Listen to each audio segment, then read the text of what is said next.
നിരോധിത ലഹരി വസ്തുക്കളുടെ ഉപയോഗവുമായി ബന്ധപ്പെട്ട് 10ലധികം പുതിയ തലമുറ ഗായകരെ നിരീക്ഷിക്കുന്നു എക്സൈസ്. പരിപാടികളുടെ മറവിൽ വ്യാപകമായി ലഹരി ഉപയോഗിക്കുന്ന വിവരത്തിന്റെ അടിസ്ഥാനത്തിലാണ് നീക്കം.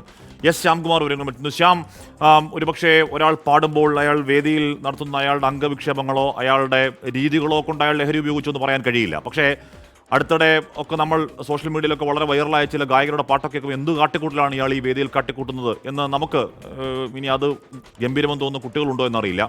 അപ്പോൾ ഏത് രീതിയിലാണ് ഈ പാട്ടുകാരെയൊക്കെ നിരീക്ഷിക്കാൻ എക്സൈസിന്റെ നീക്കം, ശ്യാം? ഹാഷ്മി, കഴിഞ്ഞ കുറച്ച് നാളുകളായി തന്നെ പുതുതലമുറ ഗായകരെ അതിൽ ഒരു വിഭാഗം ആളുകളെ എക്സൈസ് പ്രത്യേകിച്ച് നിരീക്ഷിച്ചു വരുന്നുണ്ടായിരുന്നു. എക്സൈസ് മാത്രമല്ല, സെൻട്രൽ ഏജൻസികളും ഒക്കെ ഇവരിൽ ചിലരുടെ ഇടപാടുകൾ ഒക്കെ കേന്ദ്രീകരിച്ച് അന്വേഷണം തുടരുന്നുണ്ട്. അതിനിടയിലാണ് ഹാഷ്മി പറഞ്ഞ പോലെ തന്നെ കഴിഞ്ഞ ചില പരിപാടികളിൽ ഇവർ പങ്കെടുക്കേണ്ടിയിരുന്ന ചില പരിപാടികളിൽ സ്റ്റേജിൽ കയറാൻ കഴിയാത്ത വിധത്തിൽ ലഹരികൾ ഉപയോഗിച്ച് സംഘാടകരെ പോലും കുഴപ്പത്തിലായ സംഭവങ്ങൾ എക്സൈസിന്റെ ശ്രദ്ധയിലേക്ക് എത്തുന്നത്.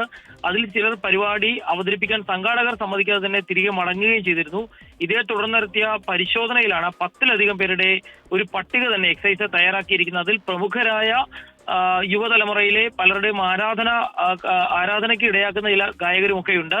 അവരൊക്കെ നിരന്തരമായി രാസലഹരി ഉപയോഗിക്കുന്നു.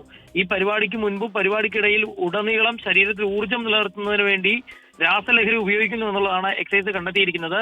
ഇത്തരം പരിപാടികൾ ചിലർ ലഹരി മരുന്നുകളുടെ വിൽപ്പനയ്ക്കുള്ള ഒരു അവസരം കൂടിയാക്കി മാറ്റുന്നു എന്നുള്ളതാണ് മറ്റൊരു കണ്ടെത്തൽ. കാരണം ആയിരങ്ങളും പതിനായിരങ്ങളും ഒക്കെയാണ് ഇവരുടെയൊക്കെ ഇത്തരം പരിപാടികൾക്ക് എത്തുന്നത്.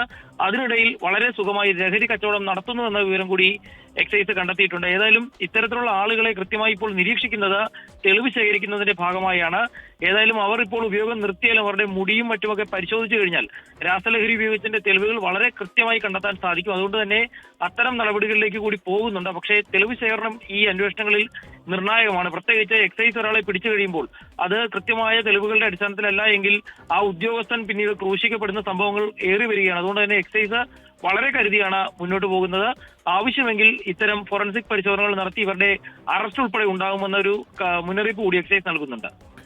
ഓക്കെ, ശ്യാംകുമാറാണ് വാർത്തയുടെ വിവരങ്ങൾ നൽകിയതെന്ന് പറഞ്ഞാൽ നമ്മളിപ്പോൾ ഒരു ഗായകൻ സ്റ്റേജിൽ കയറി പാടുന്നു, അല്ലെങ്കിൽ അയാളുടെ രീതികൾ, അയാളുടെ അംഗവിക്ഷേപങ്ങളൊക്കെ കണ്ടിട്ട് അയാൾ MDMA ആണ് എന്ന് നമുക്ക് പറഞ്ഞുകൂടാ. അയാളെ ഇപ്പോൾ സംശയമുണ്ടെങ്കിൽ എക്സൈസ് അത് പരിശോധിക്കേണ്ടതാണ്. ഇപ്പോൾ പിടിച്ച് അകത്തിടുകയാണെങ്കിൽ അകത്തിടുകയാണ് ചെയ്യേണ്ടത്. അതല്ലാതെ നമ്മളൊരാളുടെ രീതി വെച്ചുകൊണ്ട് അയാൾ മയക്കുമരുന്നാണ് എന്ന് ചാപ്പ കുത്തുന്നതിനോട് യോജിപ്പില്ല.